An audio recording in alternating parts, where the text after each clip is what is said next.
menguasai setiap alat-alat yang kami pakai. Kami berdoa Tuhan untuk HP, laptop, bahkan kami berdoa untuk signal yang akan kami pakai. Tuhan akan berikan kelancaran sehingga pengajaran ini berlangsung dengan sangat baik.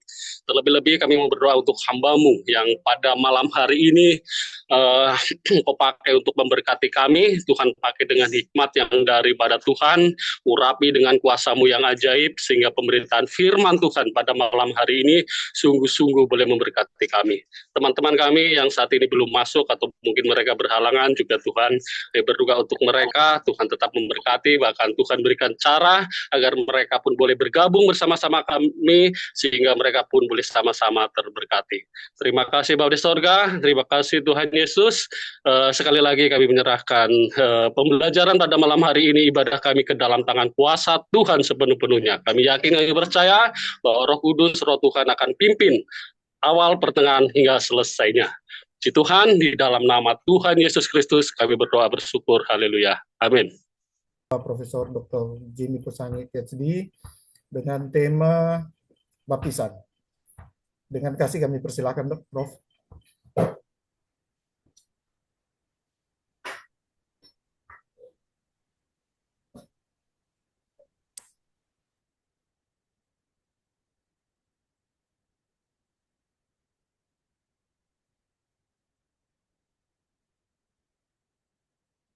Baik, boleh dengar? Ya, mantap. Ya. Tadi saya sudah share, hilang. Sorry.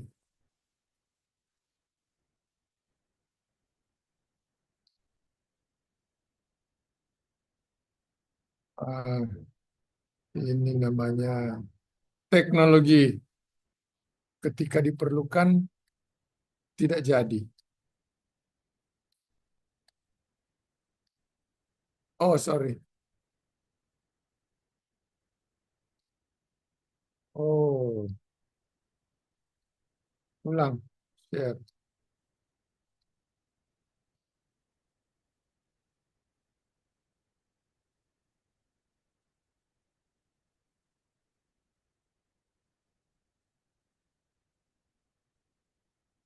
Baik, kita berdoa dulu.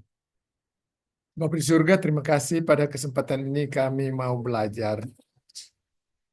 Kiranya Engkau mau tolong kami semua supaya memperhatikan, sungguh-sungguh berkonsentrasi. Hamba-Mu juga yang sudah menyiapkan, ini boleh menjadi kebenaran, suatu yang kami sama-sama kaji, kami melihat bagaimana tentang baptisan ini. Terima kasih Bapa, inilah doa kami, dalam nama Tuhan Yesus kami sudah berdoa. Amin. Baik, saudara-saudara, ini soal baptisan ini, saya kutip ayat-ayat Alkitab, Markus 1 ayat 4. Demikianlah Yohanes Pembaptis, tampil di padang gurun dan menyerukan, bertobatlah dan berilah dirimu dibaptis, dan Allah akan mengampuni dosamu.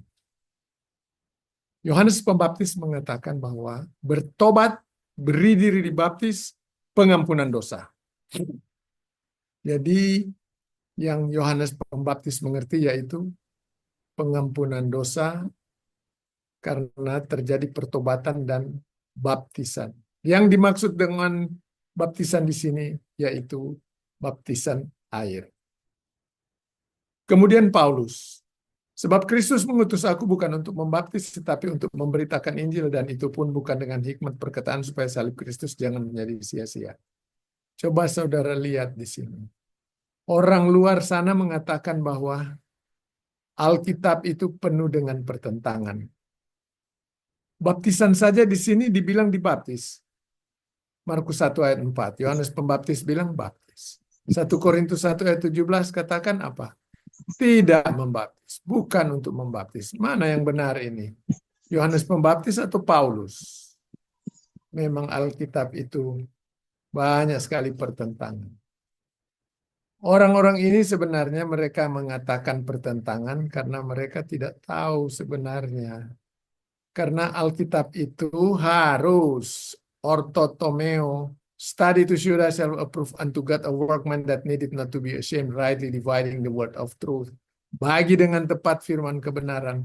Kalau tidak membagi dengan tepat, bingung, kacau. Tadi contoh, baptisan. Ada bilang baptisan percik, ada bilang baptisan selam, macam-macam. Bingung, itu sudah secara praktek. Tapi kalau air, itu ada dua tadi kita sudah lihat. Kenapa? Karena mereka tidak rightly dividing, tidak ortotomeo. Di dalam bahasa Indonesia, usahakanlah supaya engkau layak di hadapan Allah sebagai seorang pekerja yang tidak usah malu, yang berterus terang memberitakan perkataan kebenaran itu. Ini TB1. TB2 yang secara tepat, yang berterus terang diganti dengan yang secara tepat menjelaskan perkataan kebenaran itu. Nah, ini kita lihat. Itu tadi baptisan ya, sudah bertentangan. Yaitu satu katakan bertobat, baptis, ampun dosa. Paulus bilang tidak baptis. Dia diutus bukan untuk membaptis. Pertentangan, kacau. Apakah semua harus diikuti? Bingung mau ikuti yang mana? Ikuti yang dikatakan Yohanes Pembaptis atau ikuti yang Paulus katakan. Nah, karena kacau, saya akan berikan contoh juga makanan. Kejadian 1 ayat 29, tumbuh-tumbuhan dan buah-buah itu yang menjadi makananmu. Jadi ada yang vegetarian, mereka bilang, kami mengikuti Alkitab. Tapi ada yang bilang, oh enggak, saya mengikuti Alkitab. Kejadian 9 ayat 3, segala yang bergerak. Oh enggak, semua boleh makan, tapi babi tidak boleh. Ada di Imamat 11. Oh enggak, mesti jauhkan makanan dari berhala. Tapi ada yang bilang 1 Korintus 10 ayat 25 semua yang dijual di pasar daging boleh menjadi makanan. 1 Timotius 4 semua boleh makan. Mau ikut yang mana? Ini jadi kacau gara-gara tidak ortotomeo. Tidak membagi dengan tepat. Untuk supaya tidak kacau, belajar. Bersyukur malam hari ini kita boleh belajar karena dengan pemimpin kita, Bapak Profesor Walda Kris Tangkilisan. Kalau di Amerika, guru itu profesor. Jadi profesor itu Walda Kris Tangkilisan juga dia profesor. Supaya tidak kacau, belajar. Namun, cara belajar itu mesti 2 Timotius 2 ayat 15, rightly dividing. Kalau tidak rightly dividing, tidak mengikuti firman Tuhan. Tuhan yang katakan rightly dividing, bagi dengan tepat. Dan cara membagi dengan tepat itu harus mengikuti aturan, yaitu oikonomia, oikos rumah nemo, mengatur. Bahasa Inggris ditulis dispensasi, dispensation. Bahasa Inggris di Indonesia kan dispensasi. Tapi kalau bahasa Indonesia kita boleh jelas lihat tertulis. Tugas penyelenggaraan dalam 1 Korintus 9 ayat 17, Efesus pasalnya yang ketiga ayat 2 dan ayat 9, Kolose pasal 1 ayat 25. Ditulis ditulis tugas penyelenggaraan. Yang pertama kali menemukan itu ya tugas penyelenggaraan seorang teolog, pelopor dispensasional, pra-milianisme. Lulus dari Trinity College, Dublin pada tahun 1819. Dia lahir di London tahun 1800, meninggal juga di Britania Raya, di Inggris. Dia orang Inggris, ya. Dia yang pertama kali. Kita tahu bahwa agama Kristen yang disebut dengan Protestan itu nanti 1500 oleh Martin Luther. Tapi Martin Luther belum menemukan yang mengatakan dispensasi, tugas penyelenggaraan, oikonomia, dia belum tahu. Dia cuma mengatakan bahwa selamat ya Tuhan Yesus saja, itu sudah. Yang penting selamat, pengetahuan akan kebenaran itu memang kalau Filipi 3 ayat 16 dikatakan bahwa tingkat pengertian di situ dulu. Karena waktu itu Martin Luther tingkat pengertiannya yaitu tidak boleh untuk membayar untuk penghapusan dosa, indulgensia waktu itu. Sehingga dia adalah seorang kardinal, dia katakan tidak boleh demikian dan dia protes. Jadilah agama Protestan. Jelas sekali bahwa agama itu buatan manusia, bukan buatan Tuhan. Tuhan tidak membuat agama. Bahkan kalau kita lihat di dalam Kisah Rasul itu, kekristenan itu sebuah ejekan sebenarnya, sama seperti si raja itu, dia bilang hampir-hampir saja aku menjadi Kristen, ya, di dalam Kisah Rasul pasal 22. Jadi kita lihat di sini bahwa Nelson Darby tahun 1819 dia belajar, dia teolog, baru dia temukan bahwa harus rightly dividing, harus secara dispensasi. Kalau tidak dispensasi, bingung orang-orang. Jadi kita boleh lihat toh, ini ada banyak sekali denominasi, mereka campur aduk, akhirnya bingung sendiri. Dalam hati mereka, mereka tahu bahwa ini sudah tidak benar, tapi ya karena sudah mengikuti aturan-aturan di dalam denominasi mereka, ya oke-oke saja. Tapi John Nelson sudah membuka, kita sekarang mengikutinya. Kita lihat dia bahagia ada 7 dispensasi: kesucian, keinsafan, pemerintahan manusiawi, perjanjian, hukum Taurat, kasih karunia kerajaan. Yang saya warnai beda ini yang paling susah ini. Karena disinilah selalu terjadi perdebatan, pertentangan, semua mengaku bahwa apa yang dia sampaikan itu benar. What do we mean by dispensation? Pada waktu Adam dan Hawa belum berdosa, mereka masuk pada dispensasi innocence. Dan itu jadi di Taman Eden. Kemudian mereka pindah dispensasi karena sesudah itu terjadi pembunuhan, Habel mati, dan itu berakhir dengan flood, kemudian human government, kemudian Babel, promise, law, dan kita ingat bahwa hukum Taurat ini dia masih ada sisa di ujung sana. Itu yang dikenal dengan 7 tahun sengsara. Masuk dalam hukum Taurat. Tapi kalau ini Paulus, dia ini disisipkan. Kemudian mereka akan masuk pada kerajaan 1000 tahun. Nah, jadi ada 7 administration, 7 oikonomia, 7 dispensasi. Kita mulai lihat. Galatia 2 ayat 7. Tetapi sebaliknya setelah mereka melihat bahwa kepadaku telah dipercayakan pemberitaan Injil untuk orang-orang tak bersunat, sama seperti kepada Petrus untuk orang-orang bersunat. Jadi dalam Galatia saja, Alkitab saja kita sudah lihat membedakan orang tak bersunat dan orang-orang bersunat. Orang-orang bersunat yang dimaksud di dalam Galatia, yang dimaksud oleh Paulus, yaitu orang-orang Yahudi. Sedangkan yang tak bersunat, orang-orang yang bukan Yahudi, bangsa lain. Itu yang digolongkan yang tak bersunat. Kita, ya, Roma 11 ayat 13, Paulus mengatakan, aku berkata kepadamu, kamu hai bangsa-bangsa bukan Yahudi, bukan Yahudi. Aku adalah rasul untuk bangsa-bangsa bukan Yahudi. Aku menganggap hal itu kemuliaan pelayanan. Jadi kalau Petrus, rasul untuk orang-orang Yahudi. Kalau Paulus, rasul untuk orang bukan Yahudi. Kita lihat sekarang Petrus. Petrus itu di bawah hukum Taurat untuk orang Yahudi. Jadi dia tahu bahwa sesudah ini ada masa 7 tahun baru kerajaan 1000 tahun. Petrus, ini yang Petrus tahu. Di luar dari itu Petrus tidak tahu. Kita lihat. Petrus mengalami bagaimana Tuhan Yesus disalib. Dan waktu Tuhan Yesus disalib, 40 hari dia memberitakan tentang kerajaan di bumi. 40 hari di dalam kitab Kisah Rasul pasal 1. Tapi kemudian dalam percakapan dengan murid-murid, mereka tanya, Tuhan, maukah engkau memulihkan kerajaan bagi Israel? Dia bilang, dia tidak katakan iya, tidak katakan tidak, tapi dia cuma bilang, jangan keluar, tinggal di sini, karena dia mau naik dulu, nanti dia kembali lagi. Dia naik, dia bilang, tunggu, dia akan injak lagi kaki, kembali, itu kedatangan di Bukit Zaitun. Dan sudah dinubuatkan dalam Zakaria 14 ayat 4, juga dinubuatkan di dalam kisah 1 ayat 11 dan 12. Karena pada waktu itu, malaikat bilang, hai orang-orang Galilea, kenapa kamu menengadah ke langit? Dia akan turun sama seperti dia naik. Jadi di Bukit Zaitun juga dia akan datang. Jadi janji itu sudah ditetapkan hanya dalam beda waktu 7 tahun. Pada itu akan masuk pada masa sengsara.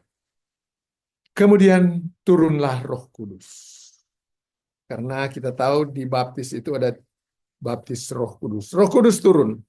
hari Pentakosta, mereka berbicara dalam 16 bahasa, walaupun mereka bicara hanya satu bahasa, tapi 16 bahasa yang orang bisa mengerti.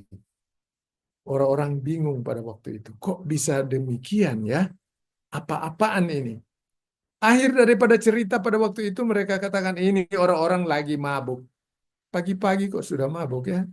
Jadi bukan main penghinaan yang diberikan pada waktu itu mengatakan bahwa Roh Kudus itu mabuk. Bukan main ini orang-orang ini. Sesudah itu tidak jadi Tuhan Yesus datang karena mereka mengatakan mabuk. Akhirnya Petrus memberitakan Injil. Apa yang terjadi dengan Petrus? Dia ditangkap, masuk penjara. Bukan main. Akhirnya ditunjuklah 7 orang untuk jadi penginjil ya. Dari 7 orang itu salah satu yaitu Stefanus. Dan kita lihat pada waktu pemberitaan itu apa yang diberitakan? Injil yang diberitakan tidak lain. Bertobat. Untuk apa bertobat? Untuk mereka bertobat, baptis untuk pengampunan dosa. Dan mereka tahu persis bahwa keselamatan untuk orang bukan Yahudi itu datang dari orang Yahudi. Bangsa-bangsa lain selamat, tapi harus melalui bangsa Yahudi. Keselamatan itu hanya melalui bangsa Yahudi. Kerajaan Allah dikatakan bertobat. Karena mereka sudah menjadi pilihan, jadi dikatakan bertobat. Tapi apakah mereka bertobat? Coba saudara perhatikan Stefanus ini. Apa yang mereka lakukan dengan Stefanus? Ya, Stefanus dibunuh. Bukan main ya, kesabaran Tuhan. Salib, oke lah. 40 hari beritakan Injil tidak didengar, oke lah. Pentakosta dikatakan mabuk, oke lah. Petrus memberitakan Injil dimasukin penjara, oke. Stefanus dari 7 orang mereka bunuh. Ya, hilanglah kesabaran, Tuhan menunda. Tuhan tidak langsung datang. Tuhan menunda, Tuhan memanggil Paulus. Kisah Rasul pasal 9 ayat 15. Dia adalah alat pilihanku untuk bangsa-bangsa bukan Yahudi, raja-raja, dan orang Yahudi. Disitulah pertama kali anugerah. Paulus menerima anugerah. Manusia, orang pertama yang masuk dalam anugerah. Gereja tubuh Kristus. Itu untuk semua bangsa. Dan dikatakan bahwa Paulus ini nanti akan berakhir dengan kedatangan di angkasa. 1 Tesalonika 4 ayat 13-18. Tuhan Yesus akan datang di angkasa dengan bunyi sangkakala. Gereja tubuh Kristus akan naik ketemu dengan Tuhan di angkasa. Pertemuan di angkasa. Ayat 17 dikatakan dan akan selama-lamanya. Jadi program ini berakhir di sorga. Tapi program dari Petrus berakhir di bumi dengan yang disebut dalam Wahyu pasal 21, yaitu Yerusalem baru, terdiri dari 4 pintu. Tiap sudut ada 3 pintu. Nama-nama suku, nama-nama suku bangsa ada 12. Mereka di situ masuk dalam kerajaan. Sesudah kerajaan 1000 tahun, Yerusalem baru turun dari surga. Makanya mereka diajarkan, Bapa kami yang ada di dalam surga, dikuduskanlah namamu. Datanglah kerajaanmu, jadilah kehendakmu di bumi, seperti di surga. Tempat orang-orang yang percaya pada zaman Rasul Paulus. Kita kembali kepada baptisan. Tadi itu pendahuluan, kita tahu bahwa bermacam-macam baptisan. Ada yang bilang, mesti selam, mesti celup, mesti percik, mesti, ya macam-macam. Ada yang di tempat besar, ada di tempat kecil, di dalam gereja, macam-macam. Ada yang bilang tuang, ada yang katakan percik, ada yang bilang, oh ini pembasuhan, ini sudah masuk dalam baptisan. Kristus mengutus aku bukan untuk membaptis, tetapi untuk memberitakan Injil. Bukan main ya, jelas sekali apa yang disampaikan oleh Paulus. Paulus Tapi saudara-saudara melihat, oh Paulus dia membaptis waktu di Kisah 13, kemudian di dalam 1 Petrus 1 ayat 15, 16, 17, ada orang-orang bagaimana? Dan dia, karena berita ini progresif, tidak gedebuk, tapi perlahan-lahan dia mengetahui progresif. Jadi bertahap dia datangnya. 1 Korintus 18, 1 ayat 18 dikatakan, pemberitaan tentang salib memang adalah kebodohan bagi mereka yang akan binasa, tetapi bagi kita yang diselamatkan, pemberitaan itu adalah kekuatan Allah. Coba kita perhatikan, kata di sini digunakan kebodohan. Saya cek bahasa aslinya yaitu moria. Moria artinya bahwa tidak masuk akal, keterlaluan. Jadi kalau orang sampai masuk neraka, Tuhan katakan keterlaluan. Bukan main mereka itu dia. Nyandak masuk akal. Jadi tidak masuk akal kalau seseorang masuk neraka. Mengapa demikian? Karena masuk surga itu diberikan gratis oleh Tuhan. Tuhan kerjakan itu. Kita tahu di dalam Roma pasal 3 ayat 24, Efesus 2 ayat 8 dan ayat 9. Jadi pemberitaan tentang salib itu kalau orang masuk neraka itu merupakan suatu yang tidak masuk akal. Keterlaluan. Moria. Asal kata baptis. Dalam bahasa Yunani, baptisme. Sepadan dengan kata baptismos, yang berarti pembasuhan atau pencelupan. Beberapa kata yang digunakan yaitu baptizo, bapto, yang berarti mencelupkan atau menenggelamkan. Kita boleh lihat, ini dia. Macam-macam orang-orang, denominasi-denominasi berdebat. Salah, sana salah, percik salah, mesti tuang, tuang salah, mesti celup, celup salah, mesti selam. Nggak tahu mana yang betul, ya? Karena apa? Karena mereka semua melakukan baptisan yang mereka mengerti, campur aduk dengan bertobat, baptis, pengampunan dosa. Itu yang mereka mengerti. Paulus sendiri katakan bukan demikian. Petrus yang katakan berasal dari Yohanes Pembaptis yang pertama kali mengatakan bahwa bertobat untuk orang Israel. Tapi lalu Petrus meneruskan, 12 murid juga meneruskan. Kita lihat macam-macam baptisan dalam Alkitab. Matius 3 ayat 11.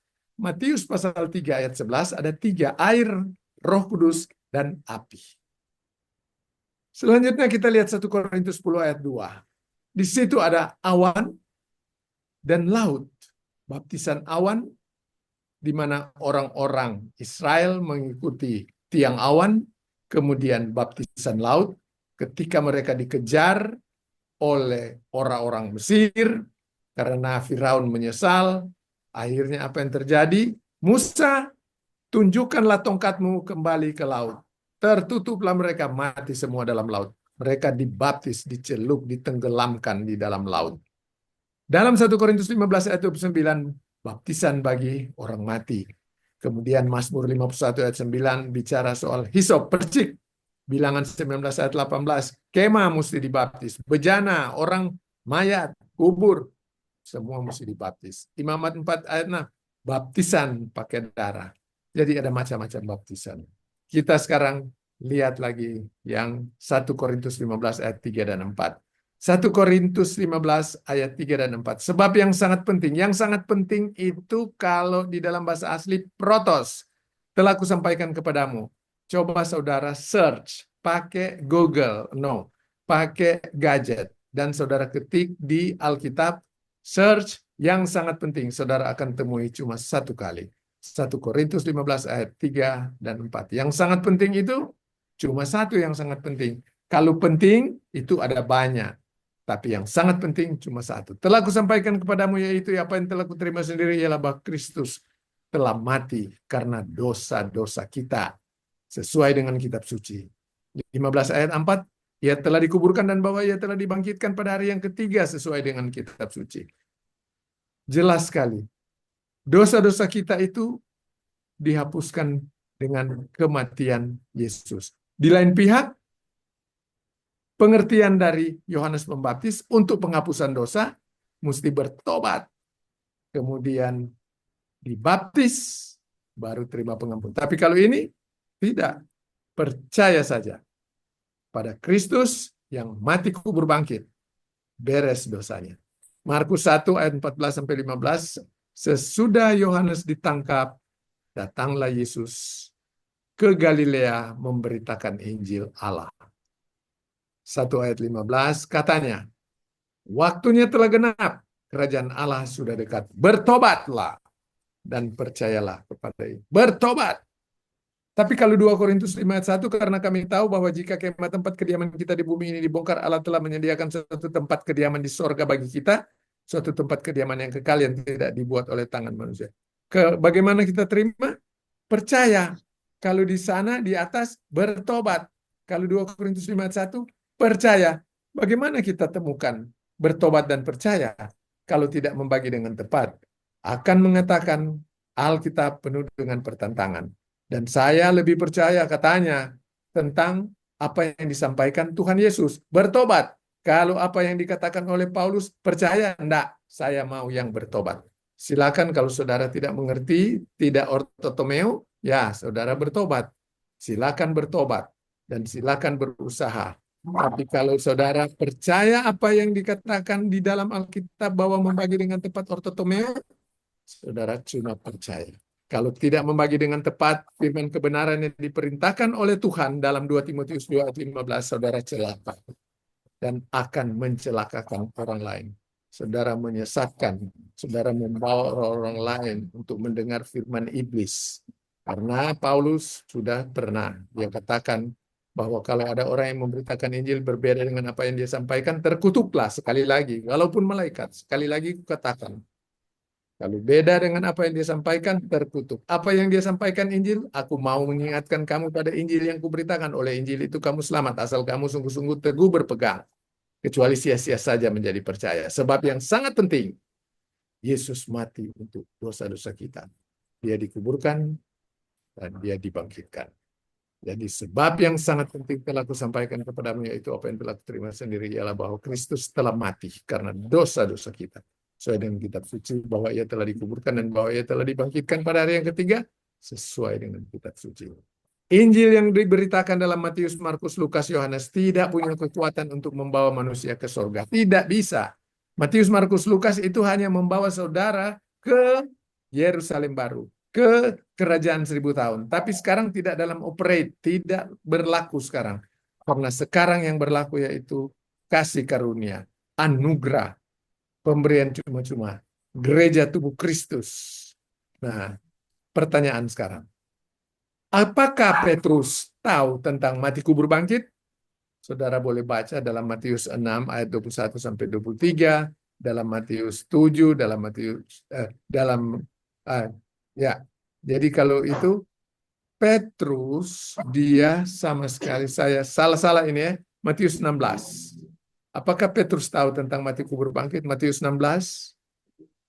Jelas sekali. Boleh saudara buka ayat 21 dan ayat 21 sampai ayat yang ke-23 di dalam Matius. Saya juga akan membuka karena salah tulis di situ. Matius pasalnya yang ke-16 ayat 21. Sejak waktu itu Yesus mulai menyatakan kepada murid-muridnya bahwa ia harus pergi ke Yerusalem dan menanggung banyak penderitaan dari pihak tua-tua, imam-imam, kepala ahli-ahli Taurat, lalu dibunuh dan dibangkitkan pada hari ketiga. Tetapi Petrus menarik Yesus ke samping dan menegur dia, katanya, Tuhan, kiranya Allah menjauhkan hal itu. Hal itu sekali-kali takkan menimpa engkau. Maka Yesus berpaling dan berkata kepada Petrus, enyahlah iblis. Engkau suatu batu sandungan bagiku. Sebab engkau bukan memikirkan apa yang dipikirkan Allah, melainkan apa yang dipikirkan manusia. Pemberitahuan tentang Yesus mati untuk menghapus dosa itu, Matius 16 ayat 21, Matius 17 ayat 22, dan yang ketiga Matius pasal 20 ayat 19. Rasul-rasul, apakah ke-12 rasul mengerti tentang mati kubur bangkit? Saudara boleh buka. Lukas 18 ayat 31 sampai dengan 34. Jelas sekali di situ. Mereka tidak tahu, mereka bingung. Apa ini maksudnya Tuhan Yesus? Pasal 18 ayat 31 sampai 34. Yesus memanggil ke-12 muridnya, lalu berkata kepada mereka, "Sekarang kita pergi ke Yerusalem, dan segala sesuatu yang ditulis oleh para nabi mengenai Anak Manusia akan digenapi. Sebab ia akan diserahkan kepada bangsa-bangsa yang tidak mengenal Allah, diolok-olokkan, dihina dan diludahi, dan mereka menyesal membunuh dia, dan pada hari ketiga ia akan bangkit." Ayat 34. Akan tetapi mereka sama sekali tidak mengerti semuanya itu. Arti perkataan itu tersembunyi bagi mereka, dan mereka tidak tahu apa yang dimaksudkan. Bingung mereka. Mereka tidak tahu mati kubur bangkit itu untuk penghapusan dosa. Karena mereka mengerti yaitu bahwa untuk menghapus dosa, bertobat. Bertobat. Beri diri dibaptis untuk pengampunan dosa. Itu yang mereka mengerti. Mereka tidak mengerti bahwa mati kubur bangkit itu sudah. Kalau percaya, dosa dihapuskan. Saat Paulus diutus, dia mulai dengan mati kubur bangkit. Kisah Rasul 13 ayat 28 sampai 30, Kisah 13 36 sampai 39, Paulus waktu pengutusannya dia mulai bicara mati kubur bangkit. Kita boleh lihat di dalam Kisah Rasul pasal yang ke-13 ayatnya 28 sampai dengan 30. Dan meskipun mereka tidak menemukan sesuatu yang dapat menjadi alasan untuk hukuman mati itu, namun mereka telah meminta kepada Pilatus supaya ia dibunuh, mati. Dan setelah mereka menggenapi segala sesuatu, ada tertulis tentang dia, mereka menurunkan dia dari salib, so bunuh toh, lalu membaringkannya di dalam kubur. Tetapi Allah membangkitkan, mati kubur bangkit. Sekarang kita baca lagi, lompat saja, Kisah Rasul 13 ayat 36 sampai dengan 39. Sebab Daud melakukan kehendak Allah pada zamannya. Apa yang dia bikin? Kita lihat. Daud melakukan kehendak Allah. Ia mangkat, mati, dan dibaringkan, dikubur di samping nenek moyang. Dan ia memang diserahkan kepada kebinasaan. Tetapi Yesus dibangkitkan Allah. Tidak seperti Daud. Daud hanya mati kubur. Tapi Yesus mati kubur bangkit. Dan ayat 39, ayat 38 dulu. Jadi ketahuilah hai saudara-saudara, oleh karena dialah maka diberitakan kepada kamu pengampunan dosa. Dan di dalam dialah setiap orang yang percaya memperoleh pembebasan dari segala dosa yang tidak dapat kamu peroleh dari hukum Musa. Jelas sekali Paulus sampaikan tidak ada dalam hukum Musa itu. Mati, kubur, bangkit. Tegas sekali Paulus menyatakan bahwa mati untuk menghapus dosa, kubur untuk melupakan dosa, bangkit, naik ke surga untuk menyediakan tempat bagi saudara dan saya orang berdosa yang percaya. Kalau percaya, karena kami tahu jika kemah tempat kediaman kita di bumi dibongkar, Allah telah menyediakan suatu tempat di sorga bagi kita. Tempat kediaman yang kekal, yang tidak dibuat oleh tangan manusia. Kisah 1 ayat 11, Yesus naik ke sorga pada tahun 33. Waktu itu tahun 33. Karena Tuhan Yesus, perhitungan Masehi, after Christ, AC, kalau sebelum Yesus lahir, perhitungannya disebut before Christ, BC. Mengapa dunia menghitung tahun itu tidak dari tahun 0, 1, 2, 3, tapi itu dibedakan tahun after Christ dan tahun Masehi dan tahun sebelum Masehi. Siapa yang bikin itu? Tidak lain. Yang bikin tahun Masehi dan tahun sebelum Masehi itu Tuhan. Dan orang-orang mengikuti perhitungan tahun itu. Tahun sebelum Masehi 4004, tahun sesudah Masehi 2025. Tahun 33 Yesus naik ke sorga. Karena Yesus pada waktu dia berumur 30, dia mulai pelayanan. 3 tahun dia melayani, dalam kitab Lukas. 3 tahun dia melayani, dia mati, dia dikuburkan, dia bangkit, Dia memberitakan Injil 40 hari, orang-orang tidak mau percaya, dia naik ke surga. Pada waktu itu tahun 33. Sekarang kita lihat. Kisah Rasul 2 ayat 38, Petrus mengatakan, baptis. Coba saudara buka dalam Kisah Rasul pasalnya yang kedua. Ayatnya yang ke-38.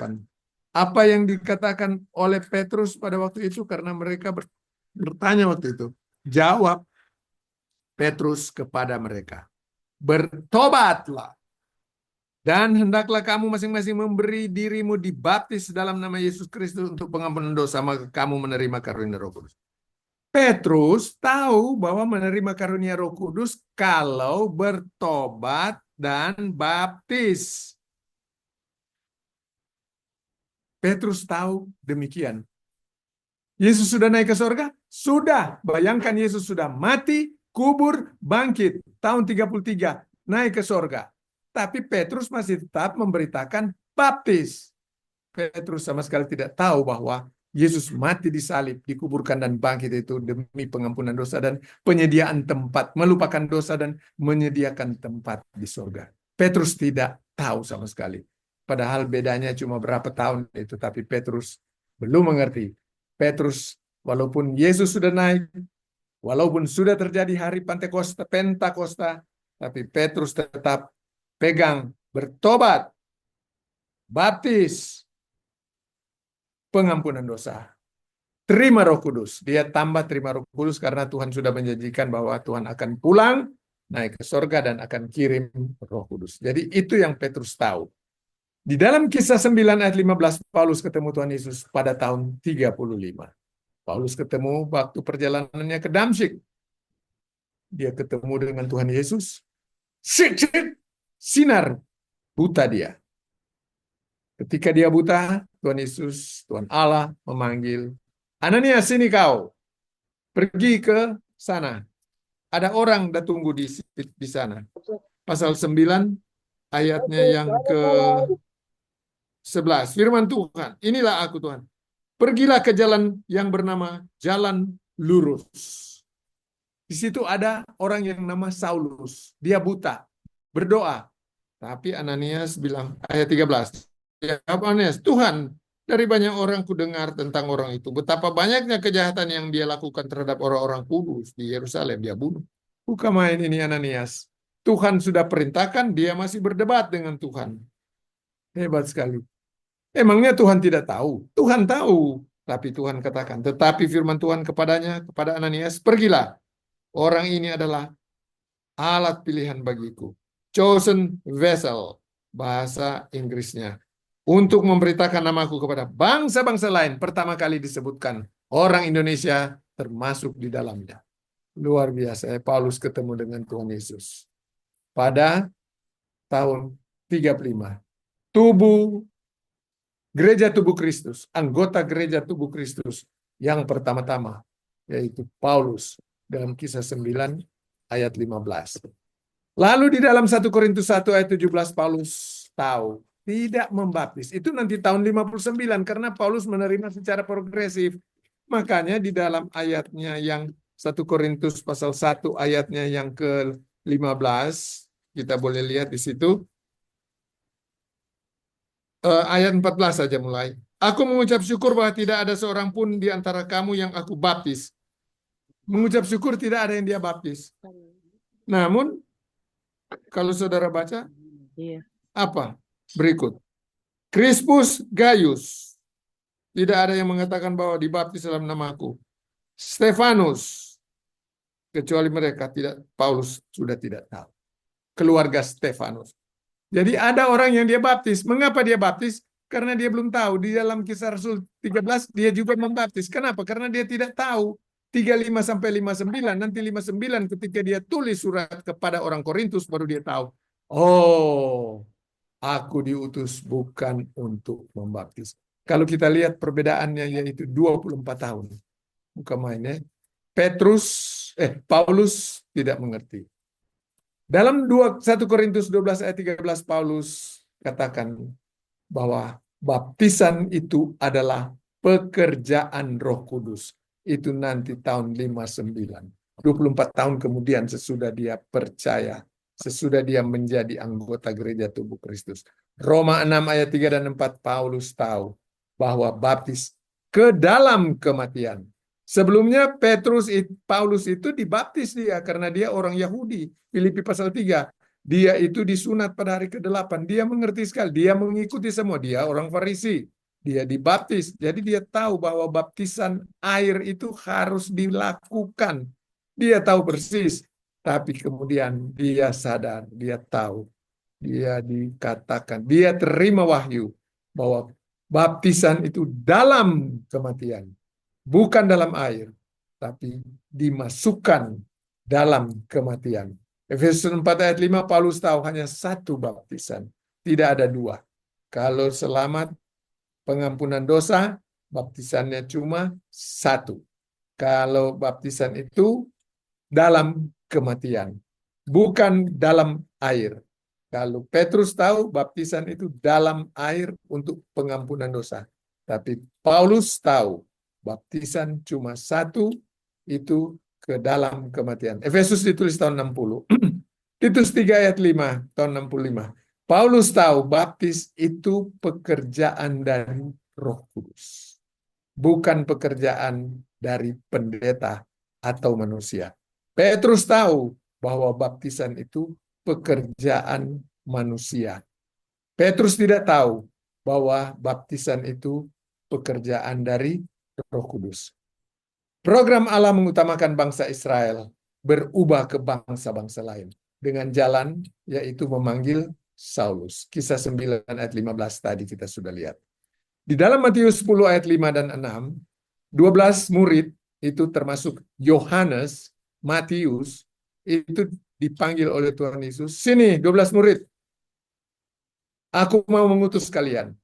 Ingat, jangan menyimpang ke bangsa lain. Tidak boleh ke orang Samaria.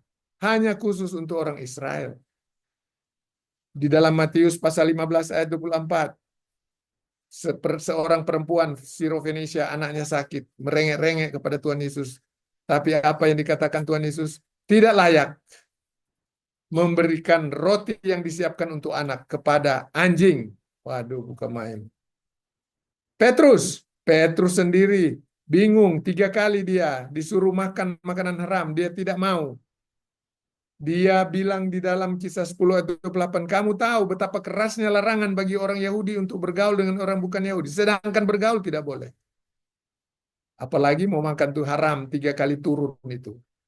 Tapi dalam ayat 34 Petrus bilang, kenapa ini sampai 3 kali dia turun ya?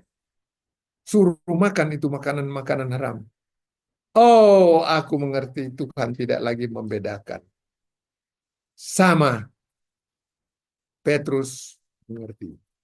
Tapi dalam Kisah 11, Petrus tetap memberitakan Injil hanya kepada orang Yahudi saja. Petrus tetap, dia tidak mengatakan bahwa dia menyampaikan Injil kepada orang bukan Yahudi.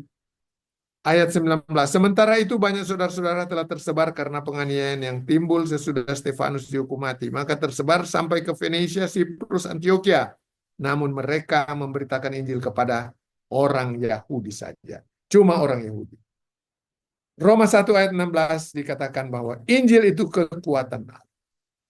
Roma 11 ayat 13. Paulus adalah rasul untuk orang bukan Yahudi. Lalu apakah dia diakui oleh Petrus? Iya.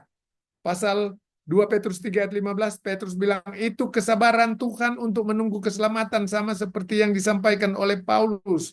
Ayat 16 dia katakan apa? Apa yang ditulis oleh Paulus sulit difahami. Sedangkan Petrus sulit memahami. Jadi kalau orang-orang sekarang denominasi begitu banyak, mengapa? Karena mereka sulit memahami. Bersyukur saudara dan saya memahami. Ortotomeo. Kita tahu, sehingga baptisan kita tahu bahwa itu sama seperti yang Paulus katakan, bukan pekerjaan Paulus. Aku diutus bukan untuk membaptis, tetapi pekerjaan itu pekerjaan dari Roh Kudus. Program Allah berubah dari Injil Kerajaan menjadi Injil Kasih Karunia. Efesus 3 ayat 1-13 yang berakhir pada waktu pengangkatan gereja tubuh Kristus.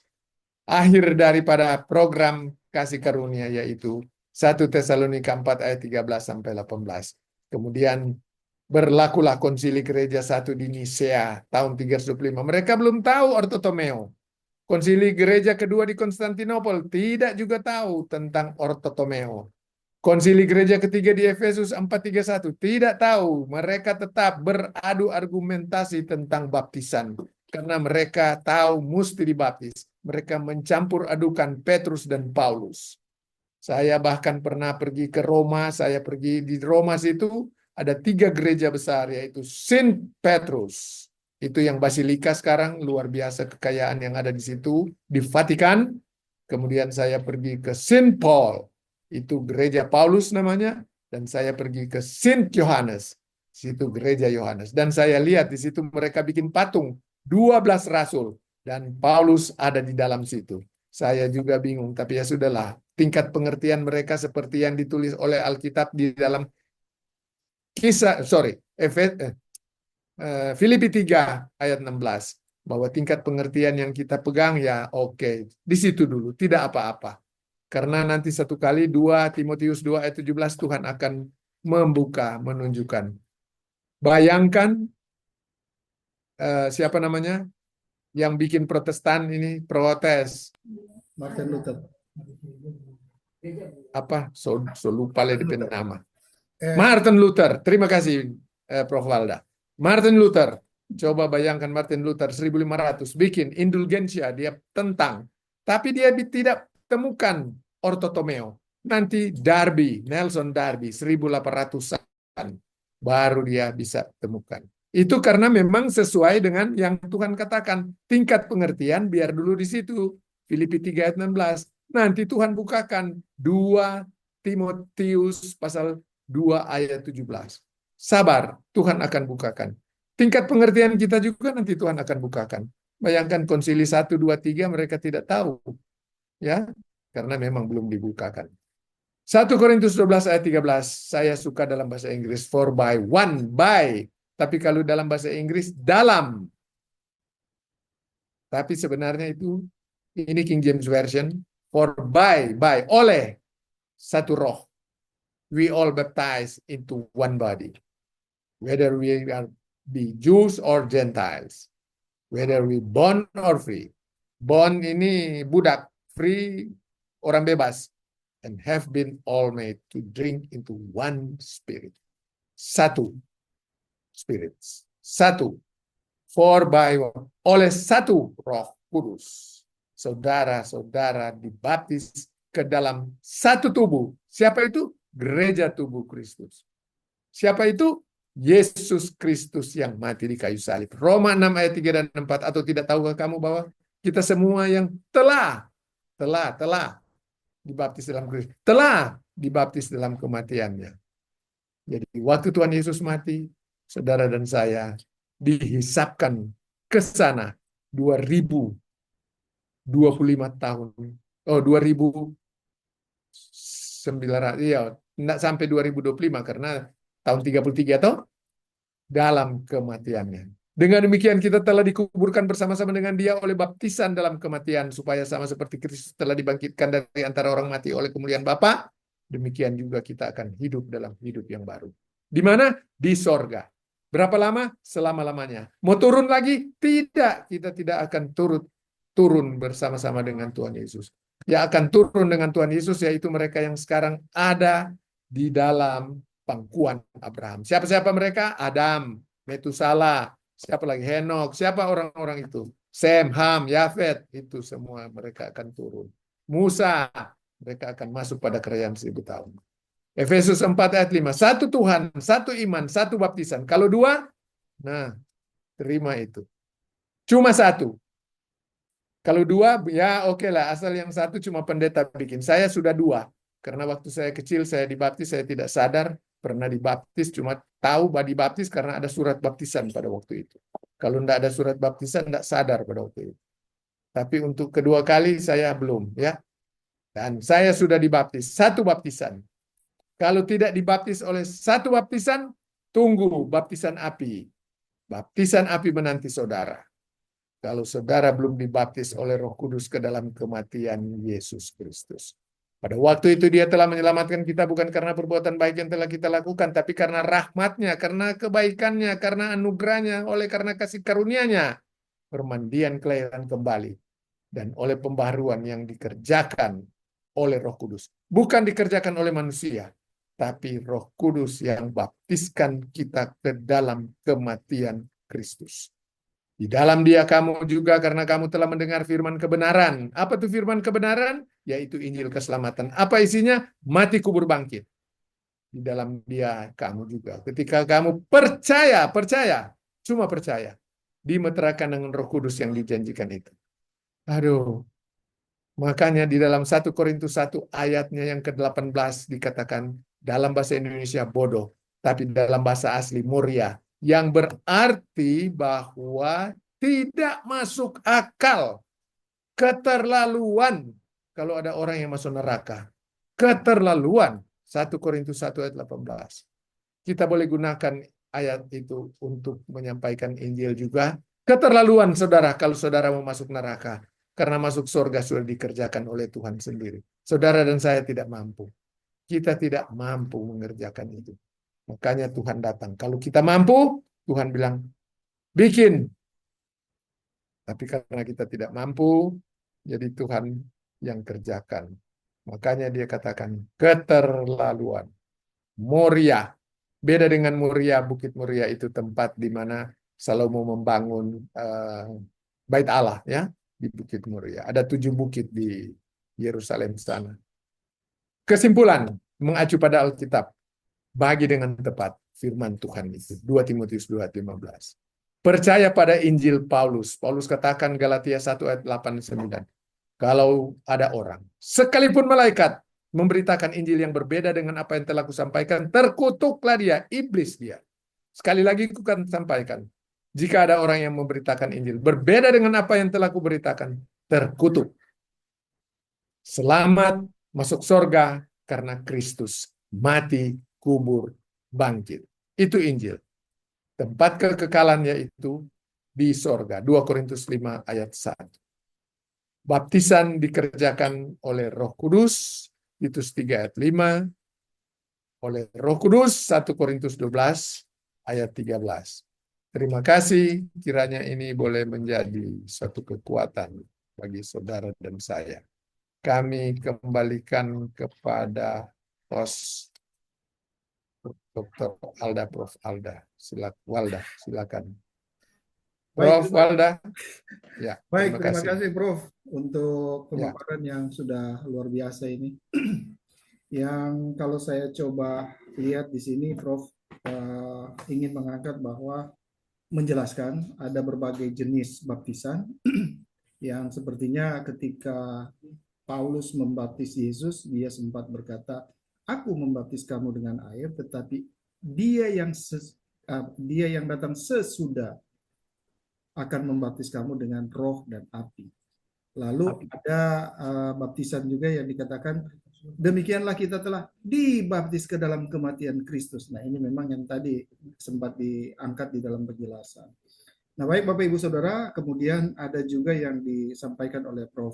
Jimmy tadi, bahwa ada peralihan program yang dari 7 yang disebut tadi oleh Nelson Darby, ya. Dan kemudian ada peralihan program antara Torah ke anugerah. Itu yang memberikan satu gambaran baru bahwa jenis-jenis baptisan itu sebenarnya yang mana yang tepat untuk zaman anugerah atau baptisan di zaman anugerah ini. Demikian yang mungkin bisa direview kembali. Dan Bapak Ibu Saudara-saudara sekalian yang kekasih di dalam Tuhan, kalau misalnya ada yang ingin menyampaikan statement atau mau ingin bertanya, ruang tanya jawab dipersilakan, dan silakan raise hand yang ingin bertanya. Saya persilakan 2 atau 3 orang pertama. Silakan.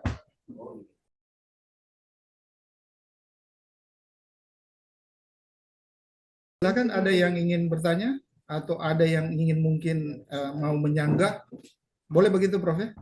Ingin menyanggah. Jadi kalau pertanyaan kelihatannya mereka sudah jelas, sama percaya. Jadi silakan memberikan masukan saja tambahan, karena materi yang saya sampaikan itu masih bisa ditambah, ada yang saya lupa. Silakan. Oke, jadi ini terbuka tidak hanya untuk bertanya, tetapi rupanya ada yang ingin menyampaikan tambahan dari penjelasan yang sudah Prof. Jimmy sampaikan. Mungkin Pak Joni Pabisa, Dr. Joni Pabisa, silakan. Saya justru sangat berbahagia mendengarkan apa yang disampaikan oleh Prof. Sempurna. Terima kasih. Oh begitu ya. Baik. Terima kasih Pak Dr. Joni Pabisa. Mungkin Pendeta Charles Simamora ini Pak dari Indonesia bagian Barat. Silakan Pak Pendeta Charles. Pak dosen tadi singkat, padat, dan jelas. Oh ini Pak Wilmar. Luar biasa. Terima kasih Pak Wi. Oke silakan Pak Ya. Pendeta Charles. Atau Pastor Wilmar dulu? Siapa? Saya duluan. Oh, tidak, saya hanya intermezzo saja. Silakan Pak Pastor Charles. Baik, salam, selamat malam Prof. Sangi dan Pak Dr. Joni dan Pastor Walda dan semua. Selamat malam, terima kasih. Ya, sangat luar biasa diapresiasi pemaparan yang sudah disampaikan oleh Prof. Sangi, sangat terberkati kami semua di Jakarta. Mungkin satu dulu lah pertanyaan saya, Prof.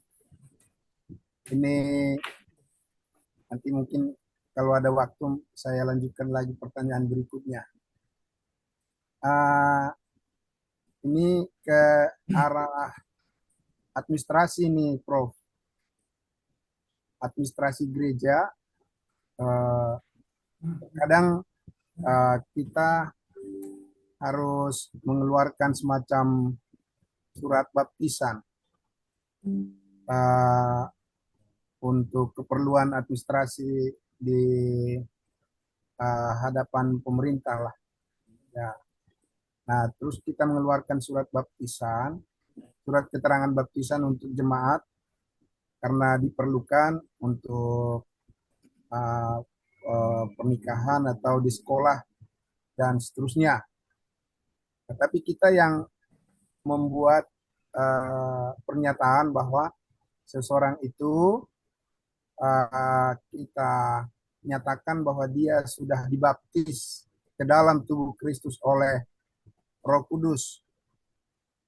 Tapi kita bukan yang melakukan pembaptisan itu tentunya, karena tadi sudah dijelaskan bahwa Roh Kuduslah yang membaptis setiap orang yang percaya ke dalam tubuh Kristus. Nah, sedangkan pada umumnya baptisan dikenal oleh banyak orang adalah baptisan air. Nah, apakah sah begitulah, Prof? Kalau kita menyatakan baptisan seseorang, menerangkan bahwa orang tersebut sudah dibaptis oleh Roh Kudus ke dalam tubuh Kristus. Itu dulu, Prof, yang barangkali yang perlu penegasan supaya kita juga lebih diyakinkan lagi melaksanakan tugas administrasi di gereja. Terima kasih, Prof.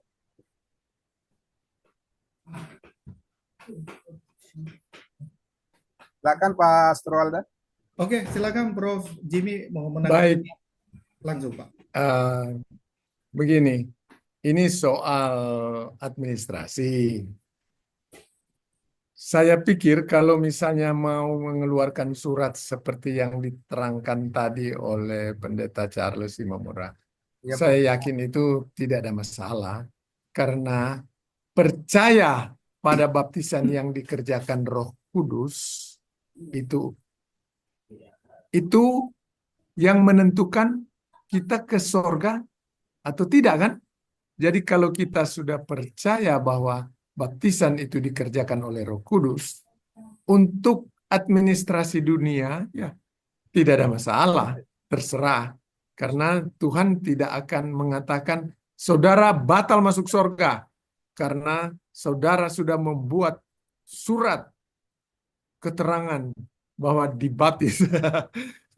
Tidak ada hubungan sama sekali.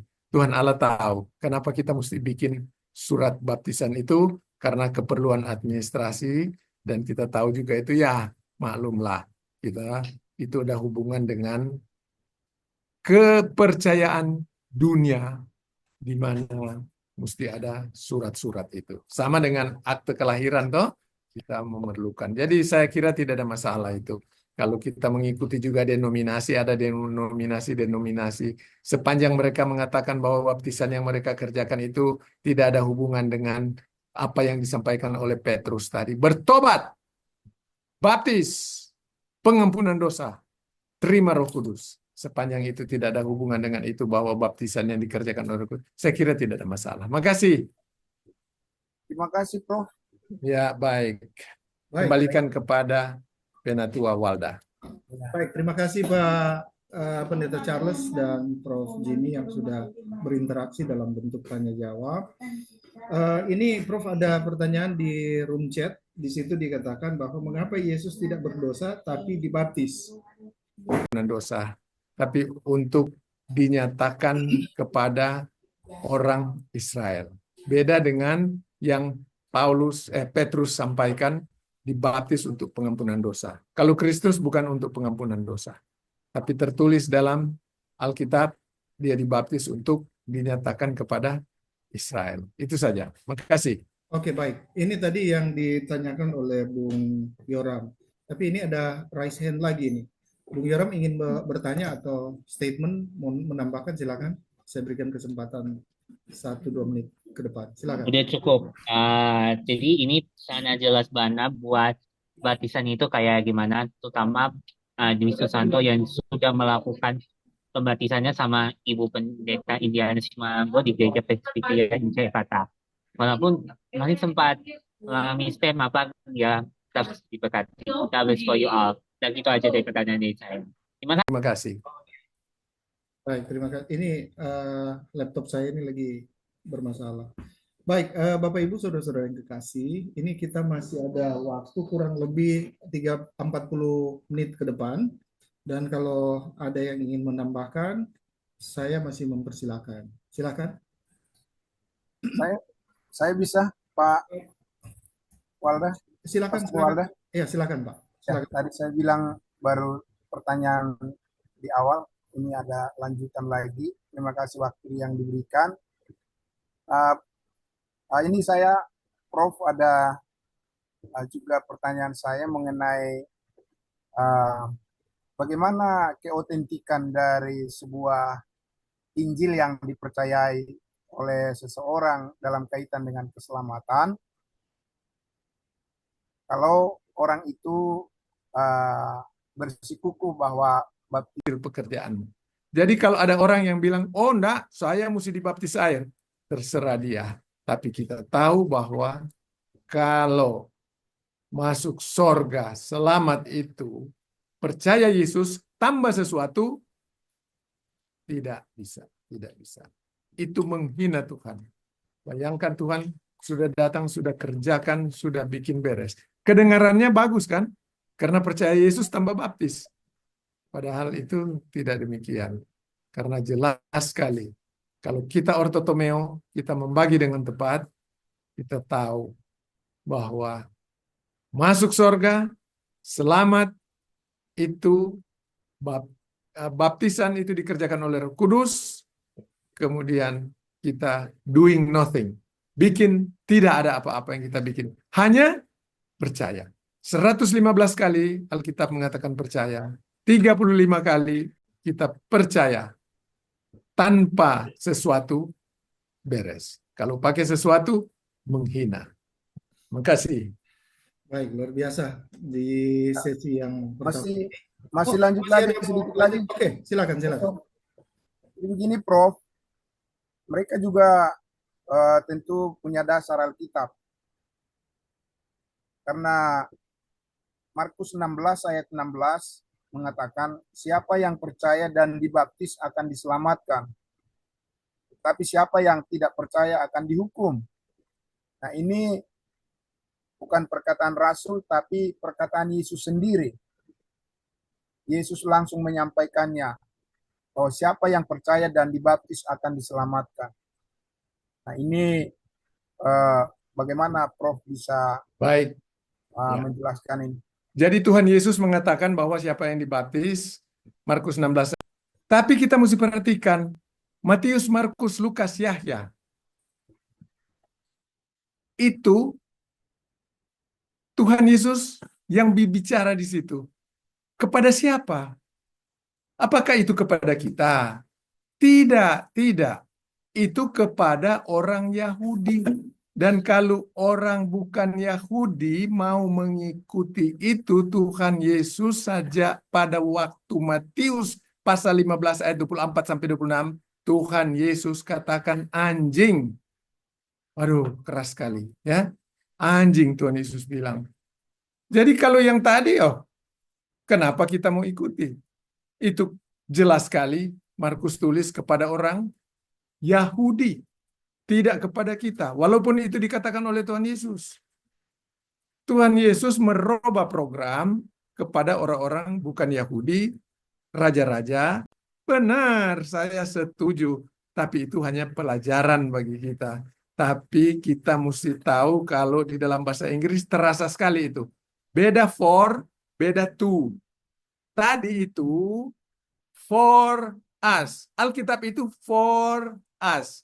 Tapi to us itu hanya 5%. Hanya 13 kitab yang ditulis oleh Rasul Paulus itu yang kita harus lakukan benar-benar secara harafiah.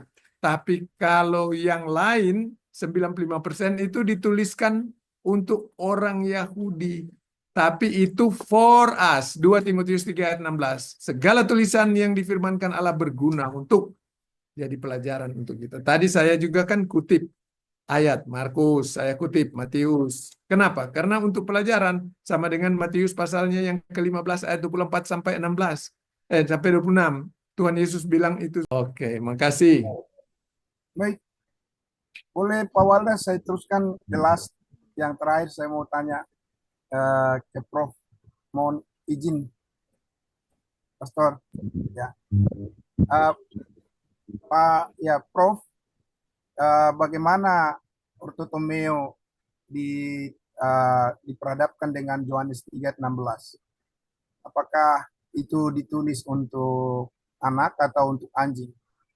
Oke. 3:16. Ya. Terima kasih. Tadi Prof. saya, terima kasih. tadi saya di dalam slide saya sudah sampaikan bahwa di dalam Matius, Markus, Lukas, Yahya tidak ada satupun ayat yang akan atau Injil yang akan membawa saudara ke surga. Yohanes 3:16 itu membawa saudara ke kerajaan, membawa saudara ke Yerusalem baru. Tapi prinsip Yohanes 3:16 itu sama. Ya, kepercayaannya kepada Yesus itu menjadi otentik kalau mempercayai juga baptisan air adalah bagian dari unsur kepastian keselamatan seseorang. Gitu, Prof. Oke, baik. Jadi kalau ada seseorang yang percaya pada Yesus, tapi dia percaya juga harus dibaptis dengan air. Oke, sekarang saya akan balikan. Percaya kepada Yesus itu tambah nothing, tambah tidak ada sesuatu, itu yang masuk surga. Sekarang, percaya pada Yesus, tambah sesuatu, apakah Tuhan senang? Efesus 2 ayat 8 dan 9 mengatakan bahwa sebab percaya kok. Tapi yang percaya sebenarnya cuma saya dengan Tuhan Yesus yang tahu. Iya toh?